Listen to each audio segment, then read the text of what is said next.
మనలో చాలా మంది ఈ పేరు వినే ఉంటారు. డాల్బీ అట్మాస్ అని. థియేటర్స్ పైన, ఫోన్స్ పైన ఈ పేరు చూసే ఉంటారు. అండ్ పెద్ద పెద్ద క్రియేటర్స్ కూడా ఈ పేరు యూజ్ చేస్తూ ఉంటారు. Jio stereo speakers, Dolby Atmos అని. సో, ఇంతకీ డాల్బీ అట్మాస్ అంటే ఏంటిది? నిజంగా ఫోన్స్‌లో వస్తుందా? లేదా మార్కెట్‌లో ఇదొక స్ట్రాటజీయా? ఫస్ట్ డాల్బీ అట్మాస్ అంటే ఏంటిది? సో, ఇది తెలుసుకునే ముందు దీని యొక్క హిస్టరీ చూద్దాం. సింపుల్‌గా చెప్తాను చూడండి. సో, పాత కాలంలో రేడియోస్ ఉంటాయి గదా! సో, దాని సౌండ్ వస్తుంది గదా! అదే single channel mono audio. So, ఏ సౌండ్ అయినా సో, దాని నుంచే వస్తుంది.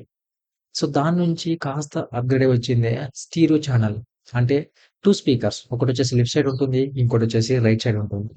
సో, ప్రెజెంట్ మన మార్కెట్‌లో 90% ఆఫ్ స్టీరియో స్పీకర్స్‌ని యూజ్ చేస్తున్నారు. అంటే ఫర్ ఎగ్జాంపుల్ ఇయర్ ఫోన్స్ గానీ, head phone, mobile phones and laptops, TVs so, ఇలా 90% స్టీరియో స్పీకర్స్ యూజ్ చేస్తారు.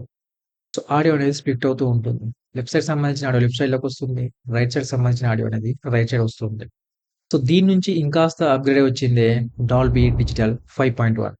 అంటే ఇక్కడ మొత్తం 5 ఛానెల్స్ ఉంటాయి. పాయింట్ 1 అంటే సబ్-వూఫర్. సో, అది ఓన్లీ బేస్ మాత్రమే ప్రొడ్యూస్ చేస్తుంది. సో, ఇది పక్కన పెట్టుదాం.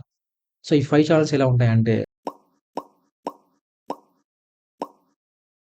సో, దీని నుంచి ఇంకాస్త అప్‌గ్రేడ్ అయ్యి వచ్చిందే డాల్బీ అట్మాస్. సో, ఇవి కావాలంటే మినిమమ్ 7 స్పీకర్స్ కావాలి. కింద చెప్పుకున్నాం కదా! 5 స్పీకర్స్. సేమ్ అలానే సీలింగ్‌లో 2 స్పీకర్స్ ఉంటాయి. కింద 5 పైన 2 టోటల్ 7 స్పీకర్స్ మినిమమ్. మాక్సిమం మనం 32 స్పీకర్స్ వరకు యూజ్ చేసుకోవచ్చు. ఇది complete object based surround audio అన్నమాట. సో, సింపుల్‌గా మీకు కళ్ళగంతలు కట్టి మధ్యలో కూర్చోబెట్టి సినిమా ప్లే చేశారనుకోండి. మీరు ఈజీగా ఐడెంటిఫై చేస్తారు. ప్రాపర్‌గా మీరు ఎక్స్‌పీరియన్స్ చేస్తారు.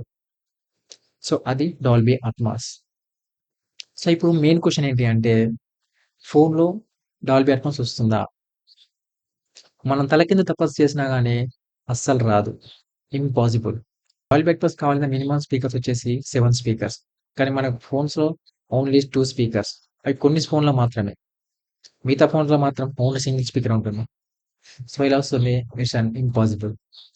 మరి వీళ్ళందరూ ఎందుకు చెప్తున్నారు? సో, డాల్బీ వాళ్ళు దీన్ని ట్యూన్ చేశారన్నమాట. నార్మల్‌గా వచ్చే సౌండ్‌ని కాస్త ట్యూన్ చేసి ఎన్హాన్స్ చేసేస్తారు. సో, మనం పేర్లు చూసే ఉంటాం గదా! Sound by Bose, sound by JBL, sound by Dolby Atmos అని. సో, అదే విధంగా అన్నమాట. ఒక విధంగా చెప్పాలి అంటే ఇదొక మార్కెట్ స్ట్రాటజీ అని చెప్పొచ్చు.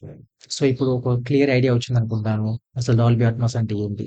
నిజంగా ఫోన్‌లో వస్తుందా? లేదా మార్కెట్ స్ట్రాటజీ అని. సో, అర్థమైందనుకుంటున్నాను. See you in the next one.